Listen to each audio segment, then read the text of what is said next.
ज्याचं सगळ्यांकडे लक्ष लागलेलं आहे, सगळ्यांचं ज्या मतदारसंघाकडे लक्ष लागलंय तो अर्थातच माढा मतदारसंघ। या माढा मतदारसंघातील उमेदवार शरद पवार आज घोषित करणार आहेत। संजय मामा शिंदे यांना माढा इथून उमेदवारी मिळण्याची शक्यता वर्तवली जाते। संजय शिंदे हे भाजपच्या मदतीने सोलापूर जिल्हा परिषदेचे अध्यक्ष आहेत। सातारा लोकसभा मतदारसंघातून शिवसेनेने माथाडी कामगार नेते नरेंद्र पाटील यांना उमेदवारी दिलेली आहे। नरेंद्र पाटील आज दुपारी 12 वाजता शिवसेना पक्षप्रमुख उद्धव ठाकरे यांची भेट घेणार आहेत। नरेंद्र पाटील हे भाजपच्या तिकिटावर लढण्याची शक्यता होती, आता मात्र ते उद्धव ठाकरे यांच्या भेटीकरता निघालेले आहेत। अगदी काही वेळात ही भेट होण्याची शक्यता आहे। काँग्रेसच्या वाटेवर असलेल्या संजय काकडेंना मुख्यमंत्र्यांचा फोन आलाय। वर्षावर संजय काकडे आज भेट घेणार आहेत मुख्यमंत्र्यांची, त्यामुळे काकडेंचं मन वळवण्यात मुख्यमंत्र्यांना यश येणार का हे पाहणं महत्त्वाचं आहे। लोकसभा उमेदवारीच्या बदल्यात काकडेंवर मोठी जबाबदारी सोपवण्याची दाट शक्यता आहे। बातमी कोल्हापूरची आहे। कोल्हापूरमध्ये संजय मंडलिक यांच्या सभेदरम्यान चंद्रकांत पाटील यांनी प्रियंका गांधींवर अगदी तोंड सोक घेतलंय। केवळ इंदिरा गांधी यांच्यासारख्या दिसतात म्हणून लोक मत देणार नाहीत असा टोला सुद्धा त्यांनी लगावलाय। तर जिल्ह्यात आघाडीमध्ये सुरू असलेल्या कुरघोडी नाट्याचा फायदा आम्हालाच होईल असंही यावेळी ते स्पष्ट करतायत। प्रत्येक निवडणुकीला बरोबर येतात आणि आपण इंदिरा गांधी सारखे दिसतो असं म्हणून प्रचार करतात। आता दिसण्यावर जर निवडणूक असती तर हेमा मालिनी पंतप्रधान झाली असते, आमची अलीकडच्या काळातली प्रियांका चोप्रा, माधुरी दीक्षित सगळ्यात झाल्या असतात, रांगेने झाल्या असतात। लोकसभा निवडणुकीच्या तोंडावर भाजपमध्ये अगदी जोरदार इनकमिंगला सुरुवात झाली आणि आज मुंबई मनपातील काँग्रेसचे माजी विरोधी पक्षनेते प्रवीण छेडा भाजपमध्ये परतणार आहेत। आज मुख्यमंत्री देवेंद्र फडणवीस यांच्या उपस्थितीत वानखडे स्टेडियमच्या गरवारे क्लब इथं हा प्रवेश होईल। 2017 साली मुंबई मनपा निवडणुकीत घाटकोपर पश्चिम इथल्या वॉर्डमधून पराग शहा यांनी छेडा यांचा पराभव केलेला होता। छेडा यांचा पक्षप्रवेश हा ईशान्य मुंबई मतदारसंघात किरीट सोमय्या यांना पर्याय आहे का अशी ही एक दबक्या आवाजात राजकीय वर्तुळात चर्चा सुरू आहे। मंत्री प्रकाश मेहता यांच्या सोबत असलेल्या मतभेदांमुळे प्रवीण छेडा यांनी भाजपला सोडचिठ्ठी दिलेली होती, मात्र आता निवडणुकांच्या तोंडावर ते घरवापसी करणार असल्याचं कळतंय।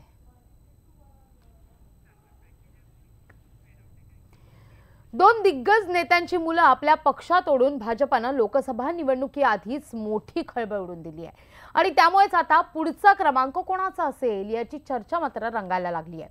पाहूया या संदर्भातलाच आमचा हा एक खास रिपोर्ट। अनेक लोक आहेत की जे आता वेटिंगवर आहेत किंवा आम्हाला पक्षामध्ये प्रवेश करायचा आहे, भारतीय जनता पक्षामध्ये आम्हाला प्रवेश द्या, कारण लोकांना पुढे काँग्रेस राष्ट्रवादी काँग्रेसमध्ये अंधार दिसतोय आणि म्हणून काँग्रेस राष्ट्रवादी म्हणून सगळे आता बाहेर पडायला लागलेले आहेत। तुमचं इनकमिंग वाढणार, निश्चित इनकमिंग वाढणारच। आधी डॉक्टर सुजय विखे पाटील आणि आता रणजितसिंह मोहिते पाटील, भाजपच्या जाळ्यात हे दोन मोठे मासे तर अडकले, पण आता चर्चा रंगली आहे ती भाजपच्या गळाला यानंतर पुढे कोण लागणार याची। विधानसभेचे विरोधी पक्षनेते राधाकृष्ण विखे पाटील यांचा मुलगा डॉक्टर सुजय यानं 12 मार्चला भाजपमध्ये प्रवेश केला। नगरची जागा राष्ट्रवादी काँग्रेसनं न सोडल्यानं नाराज झालेल्या विखे पाटलांनी मुलाला थांबवण्याचा प्रयत्नही केला नाही। तेच साधत भाजपचे अगदी जनसंघापासूनचे निष्ठावंत असलेल्या दिलीप गांधी यांचा पत्ता कट करत डॉक्टर सुजय यांना नगरचे संभाव्य उमेदवार म्हणून मुख्यमंत्र्यांनी घोषितही केले।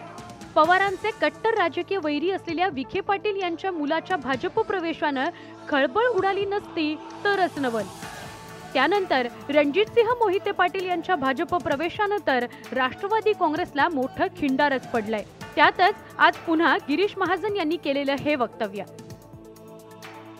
काळाची गरज म्हणून रणजितसिंह मोहिते पाटील साहेबांनी आज या ठिकाणी भारतीय जनता पक्षामध्ये प्रवेश केलेला आहे।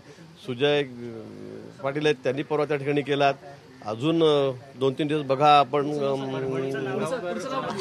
मी आज नाव सांगणार नाही, पण तुम्हाला दररोज म्हणजे गंभीर शस्त्रक्रिया होती, पण तो अतिशय व्यवस्थितपणे पार पडलेली आहे आता शस्त्रक्रिया व्यवस्थित आहे आणि पेशंटही व्यवस्थित आहे. आता थोडं वेट अँड वॉच. आपल्याला पुढे पुढे काय काय होतं ते आता कळेल कालांतराने. पण निश्चित आता सर्वांची मानसिकता झालेली आहे. आता राष्ट्रवादी काँग्रेसकडे तर कोणी राहायला तयार नाही. जी अतिशय मोठी घराणी होती, वर्षानुवर्ष राष्ट्रवादी काँग्रेसमध्ये ज्यांनी आयुष्य घालवले, काँग्रेसमध्ये आयुष्य घालवले, तशी सर्व मोठी घराणे सुद्धा आता आमच्या भारतीय जनता पक्षामध्ये या ठिकाणी प्रवेश करतात. त्यामुळेच आता भाजपत येण्यासाठी पुढचा नंबर कुणाचा याची जोरदार चर्चा राज्यभरात रंगली आहे. माढ्यातून शरद पवारांनी निवडणूक न लढवण्याचा निर्णय घेतल्यानंतर विजयसिंह मोहिते पाटलांच्या नजरा तिकिटावर लागल्या. पण नाराज झालेल्या मोहिते पाटलांनी मग भाजपचा रस्ता धरला. तसंच आता नाशिकच्या भारती पाटील याही भाजपमध्ये प्रवेश करण्याचं निश्चित झालंय. पण मुख्य चर्चा आहे ती म्हणजे आता कोणत्या दिग्गज नेत्याचा मुलगा भाजपच्या गळाला लागतो की एखादा नेताच भाजपमध्ये येतो याची. राष्ट्रवादी काँग्रेसचे आमदार जितेंद्र आव्हाड यांनी काही दिवसांपूर्वी मुलं पळवणारे आले आहेत असं ट्विट केलं होतं. या सगळ्या घडामोडींमुळे भाजपला परिवार असं का म्हणतात हे विरोधकांना नक्कीच समजायला लागलं असेल. त्यामुळे सध्या ते हाच विचार करत असतील की अगला नंबर किसका आएगा. Bureau report, news 18 Lokmat. यानंतर बातमी उस्मानाबादची. उस्मानाबाद लोकसभा मतदारसंघात युती आणि आघाडीचा उमेदवार अजून ठरलेला नाहीये. युतीमध्ये हा मतदारसंघ शिवसेनेच्या वाट्याला आहे, पण भाजपनं या मतदारसंघावर मात्र दावा केला आहे.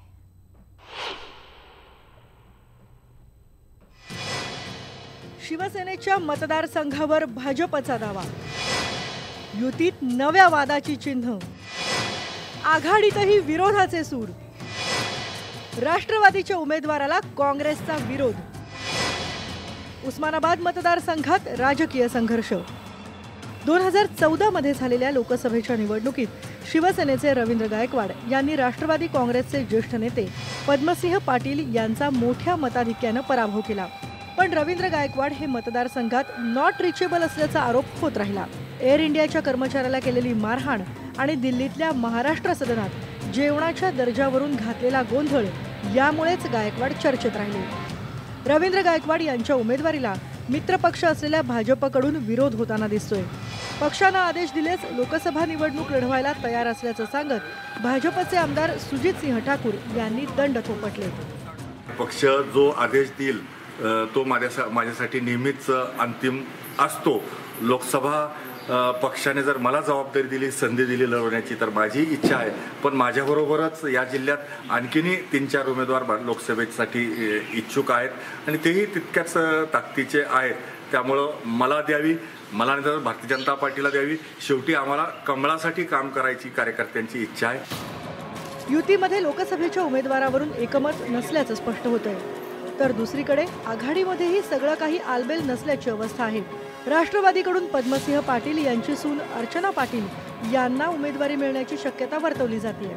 पण त्यांना काँग्रेससह स्वपक्षातूनही दबक्या आवाजातून विरोध होतोय. एकाच घरात जास्त पद नको अशी भूमिका शरद पवारांनी घेतली आहे. त्यामुळे शरद पवारच उमेदवार जाहीर करतील असं राष्ट्रवादी काँग्रेसचे आमदार राणा जगजितसिंह पाटील यांनी सांगितलं. तुमच्या पक्षाचे नेते आदरणीय शरदचंद्रजी पवार साहेब या बाबतीत लवकरच निर्णय घेतील. कुणाला पसंती आहे सध्या जिल्ह्यात असं मी कसं सांगणार. उमेदवारी जाहीर होण्याआधी सुरू झालेल्या या वादांचा परिणाम उमेदवार जाहीर झाल्यानंतरही राहणार आहे. त्यामुळे युती आणि आघाडीचे कार्यकर्ते एकमेकांचं कितपत काम करणार यावर उमेदवारांचं भवितव्य अवलंबून असणार आहे. शिवसेनेतली अंतर्गत गटबाजी आहे, यामुळं भाजपने यावरती दावा केला आहे. परंतु हा दावा कितपत योग्य राहील हे आगामी काळ ठरवेल. दुसरीकडे राष्ट्रवादीत मात्र राणा जगजितसिंह पाटील यांचं पूर्णपणे पक्षावरती वर्चस्व आहे. त्यामुळे त्या ठिकाणी गटबाजीचा जरी विषय नसला तरी काँग्रेस राष्ट्रवादीला कितपत मदत करते यावरूनच सगळं समीकरणं पुढची ठरणार आहेत. उस्मानाबाद लोकसभा मतदारसंघात लातूर आणि सोलापूर जिल्ह्यातली गावं जोडलेली आहेत. आता 3 जिल्ह्याच्या या लोकसभा मतदारसंघात कोणता पक्ष बाजी मारतो याकडे सगळ्यांचं लक्ष लागलंय. बालाजी निरफळसह bureau report, news 18 Lokmat, Osmanabad.